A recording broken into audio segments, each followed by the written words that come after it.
Welcome back to McCarthy Performance. Before I start this video, I made a little quick video and then I started thinking about it, and I started thinking about how many people are going to say, that's not the way I do it. Well, you can do it this way. So I just want to let you know that there is more than one way of doing this. I am just covering how most shops do it. You might be one of the shops that don't do it this way. First, I want to talk about the caps on this particular 350, that they were not probably the original caps, but, and I've seen this happen, and it's very rare, that the caps might have been put on the wrong way from the factory. Now, these are not precisely machined, so if you put the cap on this way, you turn it around, you can pretend this is the top of the block, you can have offset. You turn it around this way, it fits. They've ground them so far out that I couldn't tell you if these were the original caps that maybe GM put on the wrong way. Somebody looked at them and said, oh, the arrows go up. Of course the arrows go up, they always do, but GM machined them with the arrows down. Now, that might be a stretch. I've seen it happen. The number 5 and number 1, so is rear and front caps are fine on this. Obviously you can't put the rear one on backwards. Terrible machining on that anyhow. And the top one, as it's positioned up, feels all right. Did somebody, well, I'm sorry, that ain't number 1. Number 1's still on the block. So, did somebody do that in GM just to spite somebody or be smart, or maybe new guy on the job didn't really give a rat's rump? I don't know. Another thing I mentioned in this video about oversized housing boards, for when you don't want to cut the caps or any of that. Well, you always should cut the caps because the caps will arch. And you want to make sure that when you're redoing the line bore, that the caps are machinable. Sometimes when they spin out, they get so hot, and usually they'll turn blue. Best thing to do is throw that cap away, if all possible, because what's going to happen is the cap's going to shrink, so you're going to lose your register press on the block that holds the cap from moving around. You're going to lose that, and you're going to have a devil of a time machining it. And getting back into line boring and center line from the crankshaft to the camshaft, if you have a Cloyd's book like that, it'll give you most of the popular center lines on a block. Okay, we're going to talk about rods now, just because we're talking about housing boards. Now, that's a snapped rod. You cannot rebuild that rod housing. It'll only go on one way. You only can rebuild that by opening up the housing diameter. So you buy an oversized bearing. The old rods, all you had to do is just cut the top and cut the bottom and tighten this up. Well, I've talked about 3 and 9 before, but if this is burnt out or this is womped out so bad that this is beyond the actual spec of the rod, and that happens, you're going to have a dead area there. Now, that ain't the end of the world as long as it's not too big. You don't want the dead area going halfway down the rod. If it's a 90 thousandths or so, that ain't so bad. The bearing's wider there anyways. And I was talking about studs versus factory bolts. They're undercut. See, they're undercut even where the threads are. They're rolled, so the threads are rolled up. So, you can put the cap in a bind, and if it's a 4-bolt, like on a big block Chevrolet with 1/2-inch studs hanging out of it, you can if you put the cap on, don't pound it on, but I wouldn't be surprised if somebody's pounded them on. You pound them on, it's going to push the cap off to one way when you tighten it. Well, anywhere from 95 to 110 pounds on each one of these is going to move that cap. Then you're going to say, well, it needs to be line bored. Well, maybe it needs to be line bored, maybe it needs to be line honed, but make sure you open up the holes. If the cap is binding, open up the holes. Now, these caps were binding. I could tell that. But, you know, did somebody flip them around the other way and see how they fit? They might have fit perfect. I can't check now because they've ground any of the hang off the rod, off the cap. I'm sorry. It's a long day. It's going to be longer. And I mean, you can see where they've just rolled it right back. Now, if the housing board's in spec here, it's still going to have a fair amount of crush, but it's not something I'd advise to attempt. So I thought I'd clear that up a little bit. Probably didn't. And of course, on the registers of the block, let's talk about that for a minute. If you got a CNC machine or you've got a lot of patience, you can take and you can treat this much like a connecting. You can treat this much like a connecting rod. You can go in here and you can cut the registers down, and you can cut the caps down, and you can shrink this.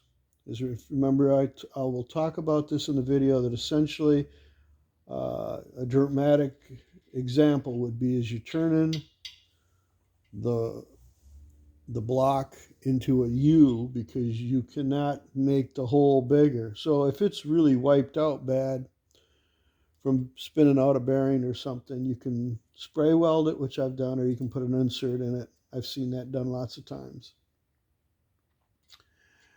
So, you know, and at that point, what's the block worth? If it's something vintage and it needs to be saved, or there's not, you know, you just can't find something, then, you know, that's what you're going to have to do. But I think that covers everything I wanted to say. Of course, I am not covering everything. I've covered some of it. But, you know, as far as like the registers, these should fit tight enough that they don't move. There should be a little snap fit on them. Guys will knurl the sides of the caps. You can hash mark them with a semi-dull chisel and put hash marks in it. You can do that. You can take a piece of bronze with the cap off, and you can strike it here and tighten it up. Of course, when you do that, you want to make sure you're not moving the cap too far one way or the other. Usually if the cap is shrunk that bad and you got to start beating on the block, some guys have done this long enough and they have a dial bore gauge in their hand and they know what they're doing. For somebody that doesn't exactly know what they're doing, I advise not to do any of this. But some guys can weld up the side of the cap with silicone bronze. That's what I usually do. Cut the cap down so it has a snap fit. There's things that can be done. So, you know, that's one of them deals that, you know, experience and judgment from experience will tell you what to do. Well, continue with the video. I wanted to add this first. I hope it doesn't confuse too many people, but you know, the old 350 here just keeps on giving. I mean, I figured I'd fix the water pump pole, which wasn't a big deal. This one here, can't even tell which one it is now, a little bit. And the housing board is going to be fairly good on it. Maybe if I needed to, I'd send it to my buddy, have it line honed, deck it. By the end of the week, it'd be on the boring bar. But oh no, I wasn't aware of the cap situation, and I think I got a pretty good one on this. So we'll go over it because this is something that happens. Anybody in the machine shop business has definitely ran across it once or twice. First, we'll go over the fact that from the factory, they're not beautiful. That's factory work right there. Crappy line bore, you know, it happens. Heavy porosity in the cap. That happens. Okay, but what does not happen from the factory, and it might be hard for you to see it, but somebody has decided that the guy at the machine shop is, you know, the enemy. And most of us aren't. Most of us are trying to help you, if you know it or not, but we know we can't work for free. If you look at that, somebody has ground it. Somebody has ground the cap. They've ground it here and they've ground it here. And they've done that to all the caps in the middle. You would ask yourself, why would anybody do that? Well, the answer to that is because every block has got a fingerprint. And they cannot be exchanged. Very seldomly will you ever find a cap off another block that'll fit so close that you can put it on and run it. The plus and minus on a housing board is a thousandth of an inch. I try to be way under that. So what somebody has done and realized that the caps, when they fit on the block, so this will be the cap. Let's pretend this is the top of the block. We'll do it with two caps. And I'll show you here. They have pretended. They have decided that they weren't going to go to the machine shop. And they probably realized that the caps were like that. So instead of doing the right thing and maybe getting some caps that fit better or move them over, and there's ways to do that. I'll talk about that in a minute. They decided just to round this part of the cap off enough so the bearings would clear when they were tightened up. Let me tell you just how bad of an idea that is. Will you get away with it? Well, yeah, there's usually a little more clearance. This is a 3 and a 9. There's usually a little more clearance on most bearings. So you could get away with a little bit of that, but not a lot. So I'm imagining, and I'm really stretching it here, they actually put the caps on and ground on them. That's the only thing I can come up with. They're all hammered. They've ground them so much that the tang has just about disappeared. And that's the tang groove to locate the bearing, just to locate it when it's tightened up. Now, there's can't be much crush on here. This is like I said, 3 and the 9. And what's important is that you have established enough crush to hold the bearing. Without that, the bearing's just going to spin. So some of them are really obvious that you can tell that they're not even close to being straight. Somebody's just murdered that thing with probably a flap wheel or something, and they've gone all the way down here, and then it kind of stops. But that's kind of the deal. You know, I would have to cut off more than 20 thousandths off these caps. Luckily for him, I have caps here that I've moved them around. Number 1 and 5 is good, thank God, because 5's got a thrust on it. And you always want to make sure when you cut that cap that the thrust is good all the way around, because if not, and you tighten it, you will have no end play on your crank. So these are good enough that I can line bore these. And I won't have to cut a lot off the caps to get them to come in. Actually, they feel pretty decent. So luckily I had caps that were close enough to fit. Now on big blocks, sometimes they're absolutely horrible, and what you end up having to do is build up the side of the cap and move it over. Well, I knew something was up with the old caps that weren't for this engine, is because the bolt holes were binding when I was taking them off. That's one thing that you got to remember when you go from a bolt to a stud. A lot of times you got to open these holes up. A lot of guys say, well, if you put studs on it, you automatically have to line bore it. Well, I don't quite believe that. I've had some here that didn't need to be honed or bored. I only line bore here, so because the shoulder of the bolt is different than the stud. The stud's not undercut. Usually on all these bolts they are, so they have a little bit of room to move a little bit when you tighten them. The studs are straight shank. If the cap's off a little bit, when they machine them from GM, and boy, if you think these things are perfect, they're far from it. So usually I open up the bolt holes for the studs when I put studs on big blocks especially. So that's kind of the deal on this. Now, when you line bore a block, you can never, sorry about the finger, you know, you take them, this is the cap, you would take X amount off the cap, let's just say 15. You take 15, I don't know why I did that, 15 off the cap. Okay, the block, you only can drop that.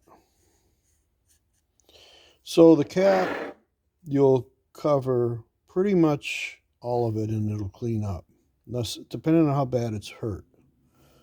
And you're bringing this down. Well, what happens is if you carry it down too far or you move it too much, you cannot pick up this. You end up making it a U.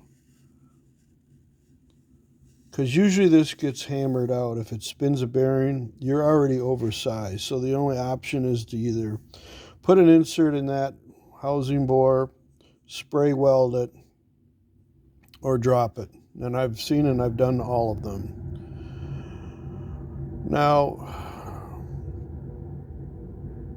there's a lot of problems with this. You got to be watching it. 10 thousandths is usually normally the max drop. I've seen them way more than that. You get in a chain issue. So you know you usually lose your 3 and 9. Easy for me to say. Okay, this is kind of what I call the dead area. And you cannot put a circle inside of a circle and bore it out and have it the same diameter. You just can't do it. If you do an oversized outer bearing surface, you can.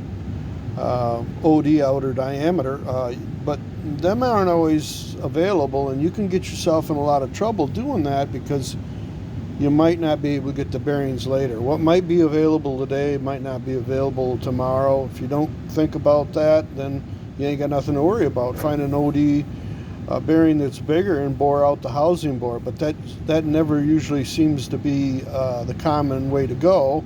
We usually drop them, and usually we have a good idea how much we can drop them.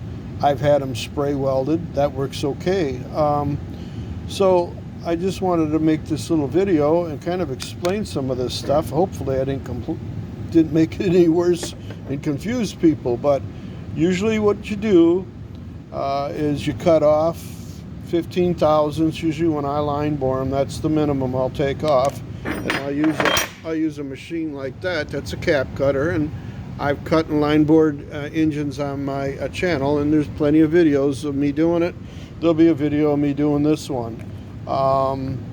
You know, like I said, sometimes you get lucky and find caps that fit. If you don't find caps that fit, then you know, you can buy new caps for some engines. That's a lot of line boring because usually they're undersized, about 30 thousandths, which makes them nice to clean up, and you don't have to move the block ultimately through the crankshaft center line. So we'll just call this the crank here, and the cam center line from here to here. All your chain sets are going to be a standard given size for the engine that it's for. They'll give you that as a standard, and then you'll have an option of going to like a 5 or a 10. And with bad caps and bad housing bores, usually you have to drop them.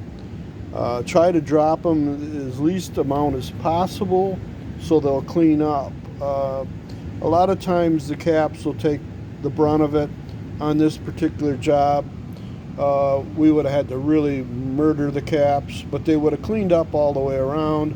But I'd have had to take off probably better than 20 off of them, and then I'd have had to probably almost certainly re-establish the tang grooves, machine that in, and this area here would be probably not ideal. I wouldn't say that when I ran the bore through it that I'd clean up on every single one.